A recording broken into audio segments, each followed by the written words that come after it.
74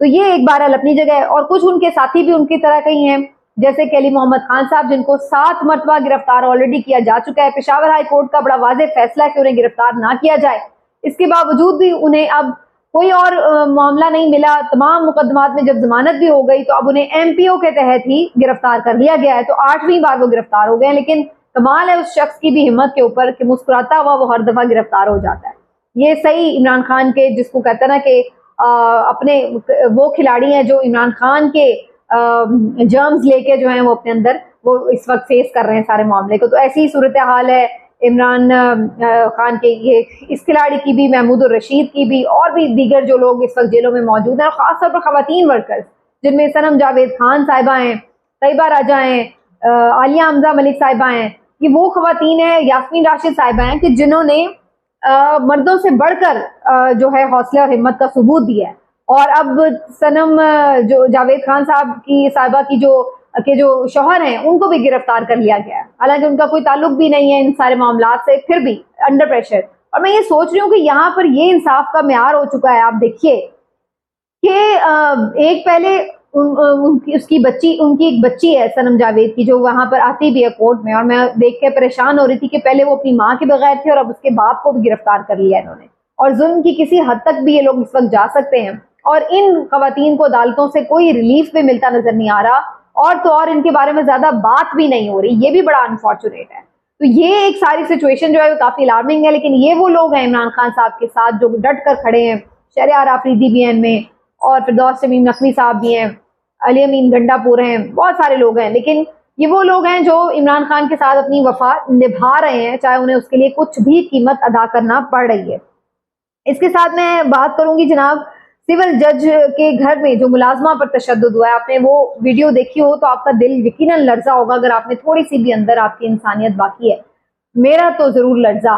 جس طرح سے اس کو تشدد کا نشانہ بنایا گیا بہت ہی انفارچونیٹ ہے.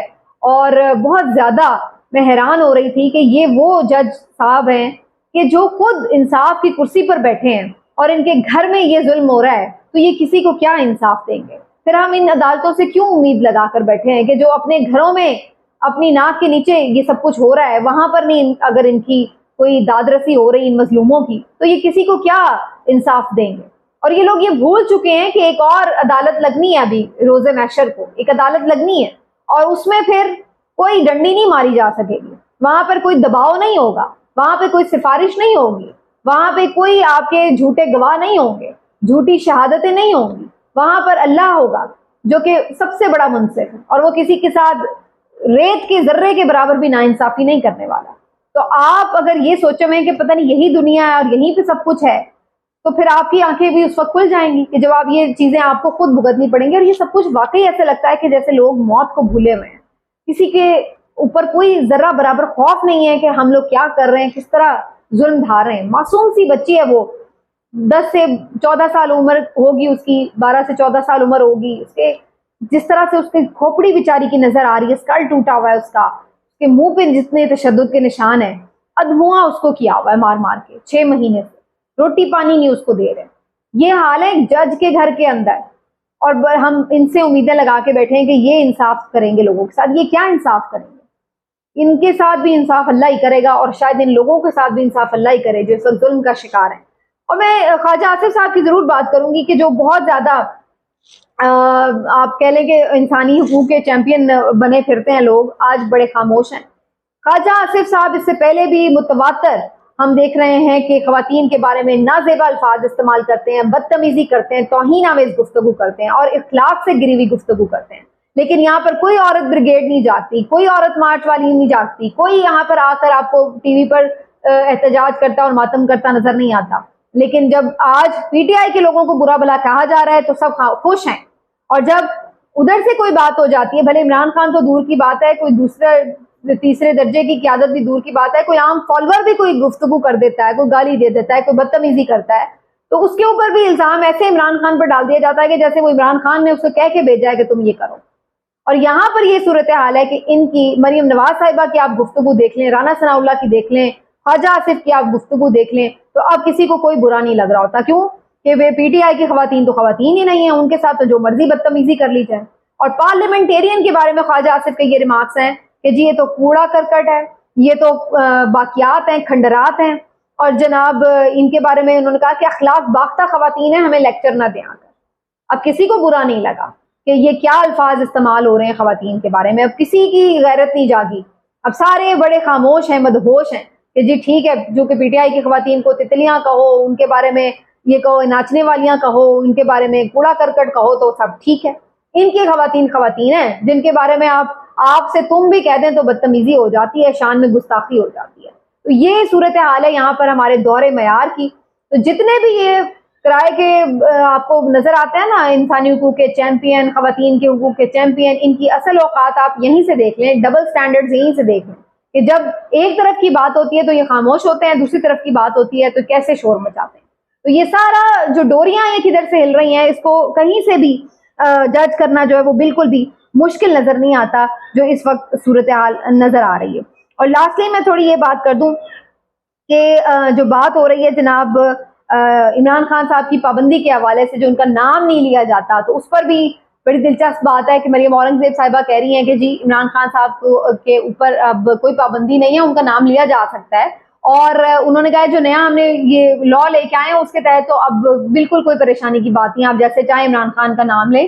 اور عامر میر صاحب کے پروگرام میں بیٹھ کر وہ اس کے فضائل گنوا رہی تھی جو یہ انہوں نے نیا جو قانون پاس کیا ہے. تو اس کے اوپر اب بڑی دلچسپ بات ہے, لیکن میں آپ کو یہ 100% شیورٹی سے بتا دوں کہ عمران خان کا نام ابھی بھی نہیں لیا جا سکے گا بھلے قانون سازی ہو, کیونکہ اصل میں یہ پریشر دیکھے ہوئے نہیں ہوتے, یہ اندیکھے پریشرز ہیں. کہاں سے احکامات آتے ہیں یہ کوئی اس کو انفالو کر ہی نہیں سکتا, سیدھی سی بات ہے, وہ آپ کو کرنے ہی پڑتے ہیں فالو. اور ہم جانتے ہیں خود بھی میڈیا چینلز میں ہیں کہ اس وقت کیا صورتحال ہے. عمران خان کی نہ تو تصویر چلا سکتے ہیں آپ, نہ نام لے سکتے ہیں, بھلے آ کر یہ لوگ جو مرضی کریں. یہاں ہو سکتا ہے اب آگے چونکہ مریم نے کیمپین کرنی ہے تو اس لیے انہوں نے کہا کہ یہ اجازت دینی پڑے گی, ورنہ تو مریم تقریر کیا کریں گی, پھر وہ خاموش ہی رہ کے چلی جائیں گی, کیونکہ ان کی تو تقریر شروع ہی عمران خان کے نام سے ہوتی ہے اور ختم بھی عمران خان کے نام پر ہوتی ہے. تو پھر بڑا مشکل ہو جائے گا ان کے لیے تقریر کرنا, تو شاید اس لیے اب پابندی اٹھانے کا سوچا جا رہا ہو. لیکن حقائق یہی ہیں جو اس وقت ہمیں نظر آ رہے ہیں کہ کوئی ان کے لیے سہولت نہیں ہے. اور باقی جو آپ ہیپننگز کی اگر بات کر لیں تو یہ بات بڑی کلیئر ہے, نظر آ رہی ہے کہ اسٹیبلشمنٹ کے درمیان اور اس حکومت کے درمیان ایک خلیج ہے موجود, اور نگران حکومت کے تعین کے حوالے سے اچھا خاصا پھڈا ہے, اور اس میں وجہ بد اعتمادی ہے جو میں پہلے بھی اپنے ویلاگ میں آپ کو کہہ چکی ہوں. تو اب نظر یہ آ رہا ہے کہ ان لوگوں کی بھی جو آپس میں لڑائی ہے وہ آگے گھمبیر ہونے والی ہے. تو اگلے چند دن ہیں ان کے ہاتھ میں, جس میں پوری کوشش ان کی یہ ہے کہ اپنے ہی لوگ جو ہیں وہ نگران کے طور پر لگائے جائیں, لیکن الٹیمیٹلی مجھے لگتا ہے کہ یہ کسی سیٹلمنٹ کی طرف جائیں گے. اس کی وجہ یہ ہے کہ اگر یہ کسی سیٹلمنٹ کی طرف نہیں جاتے تو پھر انہیں عمران خان ایک بھاؤ کی صورت میں نا اسٹیبلشمنٹ نے رکھا ہوا ہے انہیں ڈرانے کے لیے کہ پھر دیکھ لو, پھر اگر آپ لوگ نہیں مانو گے تو پھر وہ بھی بیٹھا ہوا وہ پھر آ جائے گا. تو وہ انہیں ڈرانے والا جو ایک رکھا ہوا ہے نا انہوں نے نام, اس سے پھر یہ خود ہی سارے اچھے بچے بن کے نا لائن میں یوں بیٹھ جائیں گے اور کہیں گے جو حکم آپ جس کو مرضی لگا دیں. تو یہ اس قسم کے لوگ ہیں, اور اسی قسم کی آپ ان کی یونٹی دیکھیں گے جب تک کہ عمران خان کا ڈر اور خوف ان کے اوپر سوار ہے. ملتے ہیں اگلے ویڈیو میں, اپنا خیال رکھیے, اللہ حافظ.